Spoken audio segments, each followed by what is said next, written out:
bikin cake. Cake-nya zebra cake. Nah, buat teman-teman yang mau tahu caranya, yuk simak video yang satu ini.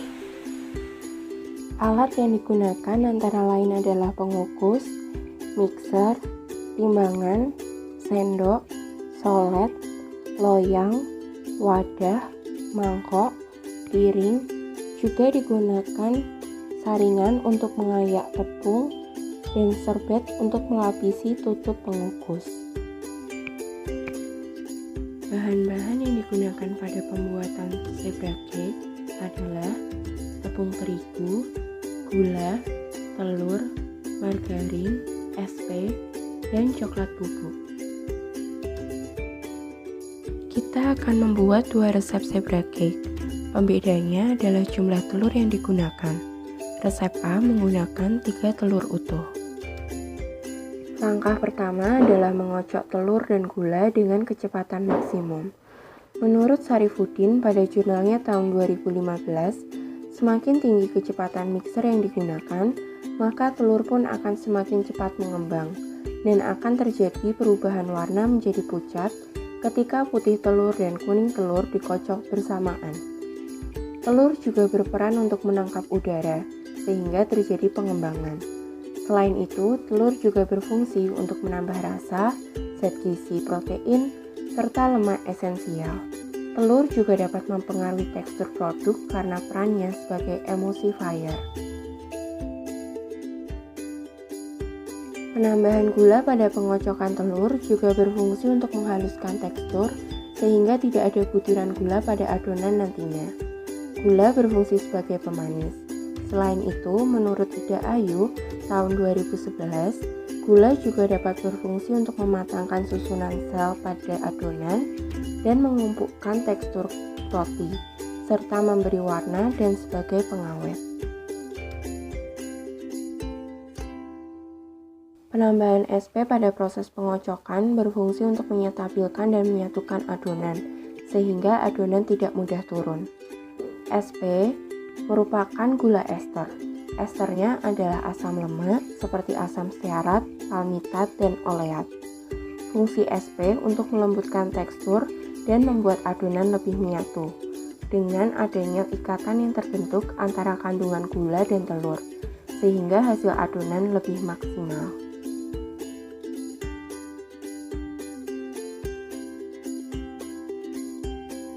Setelah tercampur rata dan mengembang, mixer dimatikan.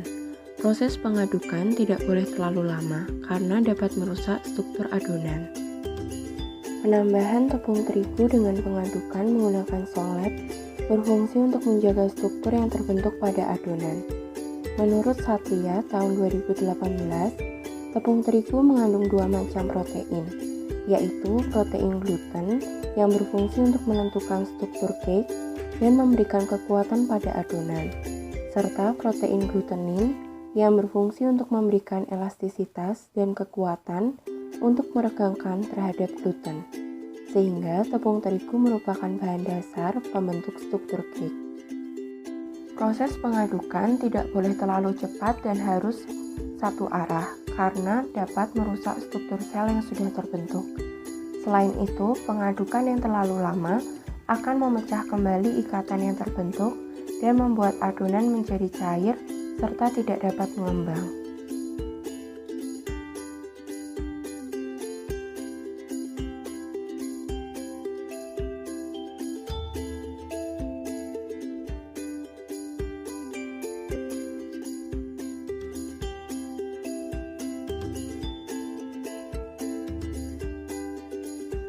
Penambahan margarin berfungsi untuk meningkatkan rasa dan memberikan rasa gurih pada cake.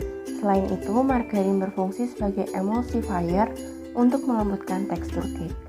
Kandungan lemak pada margarin dapat membentuk ikatan yang menurunkan efek gluten tepung terigu sehingga meningkatkan elastisitas cake.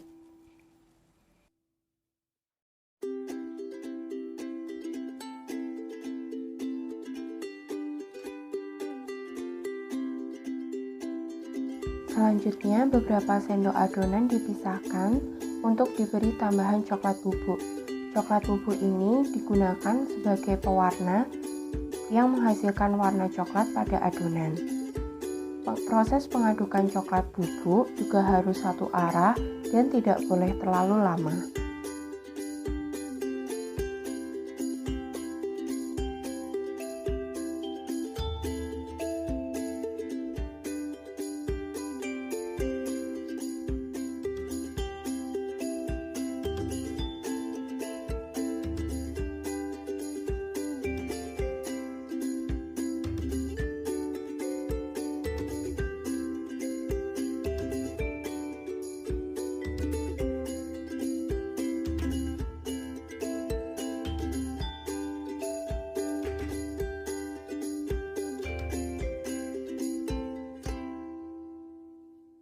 Selanjutnya, adonan akan diletakkan pada loyang yang telah diolesi dengan margarin dan ditaburi tepung terigu. Fungsi dari margarin dan tepung terigu ini untuk melapisi permukaan loyang sehingga ketika adonan matang menjadi cake dapat terlepas dengan sendirinya dan tidak menempel pada permukaan loyang.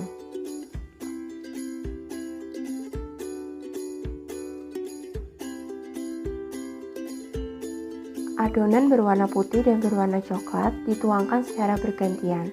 Fungsinya untuk menghasilkan pola pada cake nantinya.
Kemudian kita akan mengukur tinggi dari adonan sebelum dikukus, yang berfungsi untuk mengetahui volume dari adonan tersebut.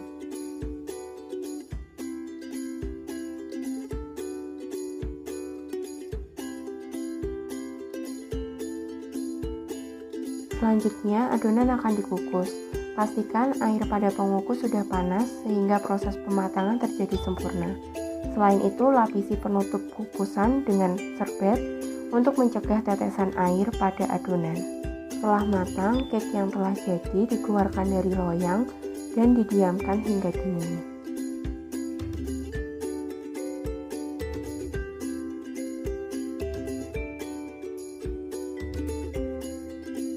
Kemudian, tinggi cake diukur untuk menghitung volume setelah proses pengukusan.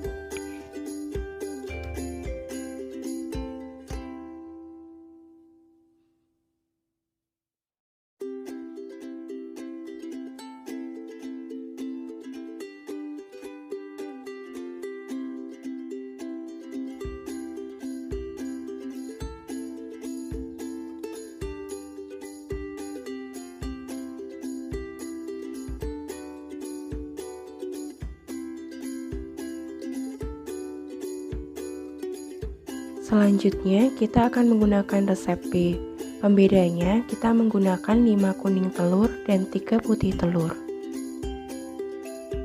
Bahan lainnya yang digunakan masih dalam takaran yang sama seperti resep A, yaitu 100 gram tepung terigu, 75 gram gula pasir, 50 gram margarin cair, 5 gram SP, dan coklat bubuk.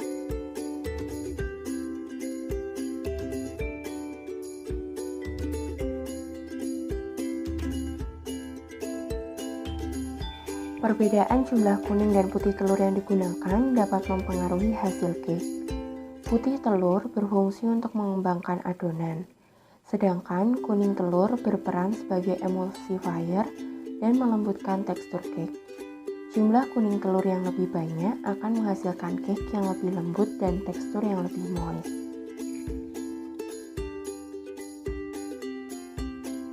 Perbedaan komposisi bahan yang digunakan akan mempengaruhi hasil cake karena adanya perbedaan kadar air dan jumlah padatan yang ada. Pada steam cake, kandungan air yang berlebihan dapat menghambat pengembangan pada proses pematangannya, sehingga akan menyebabkan cake tidak dapat mengembang dan bantat. Kandungan air yang berlebihan juga dapat dihasilkan karena proses pengadukan yang terlalu lama. Pengadukan yang terlalu lama akan memutus kembali ikatan yang terbentuk pada struktur-struktur adonan, sehingga kandungan air akan terlepas kembali dan adonan menjadi lebih cair.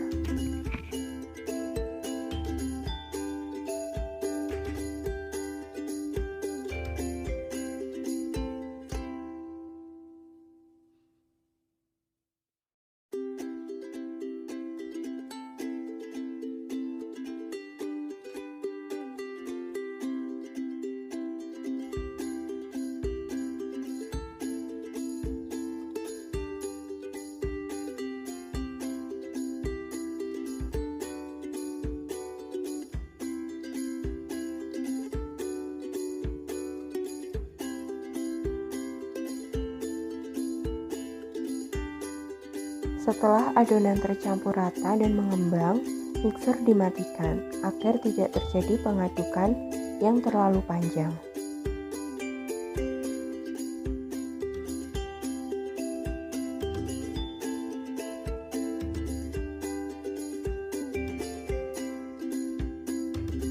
Selanjutnya, penambahan tepung dilakukan secara bertahap dan diaduk dengan solet. Proses pengadukan dilakukan dengan perlahan untuk menghindari kerusakan struktur pada adonan.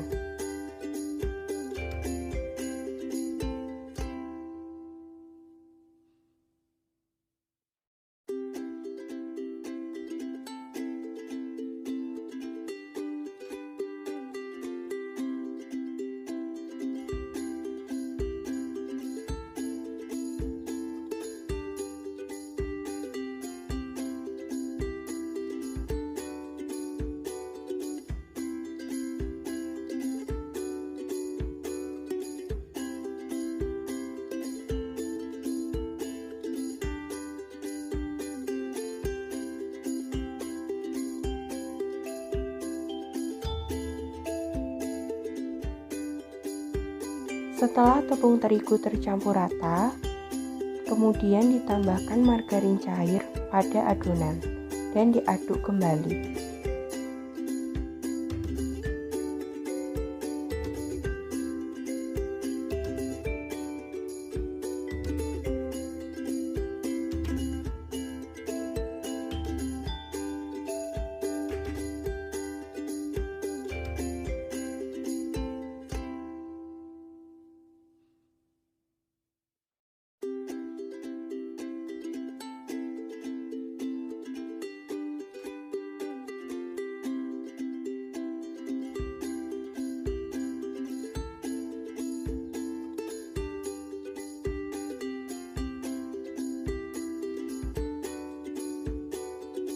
Kemudian, beberapa sendok adonan dipisahkan untuk diberi tambahan coklat bubuk sebagai pewarna.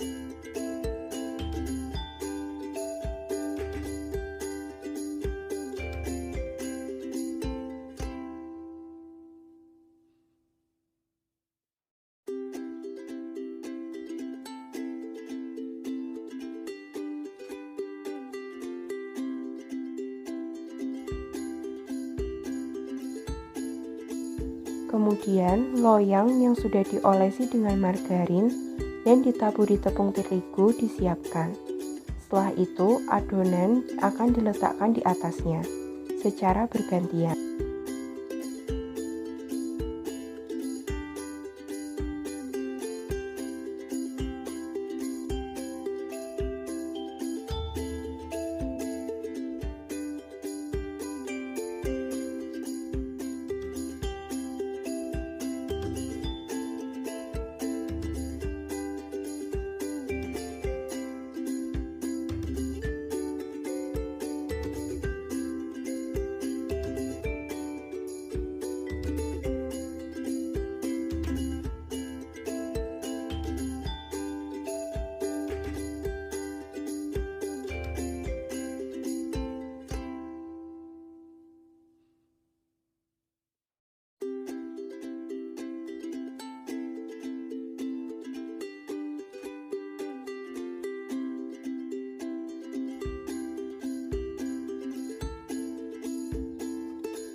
Tinggi adonan diukur kembali untuk mengetahui volume adonan sebelum dikukus.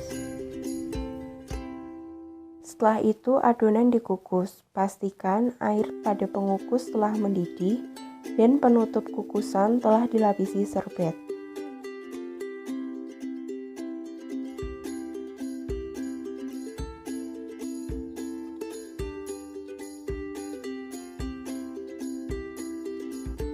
Setelah itu ukur kembali tinggi cake untuk mengetahui volume setelah proses pengukusan.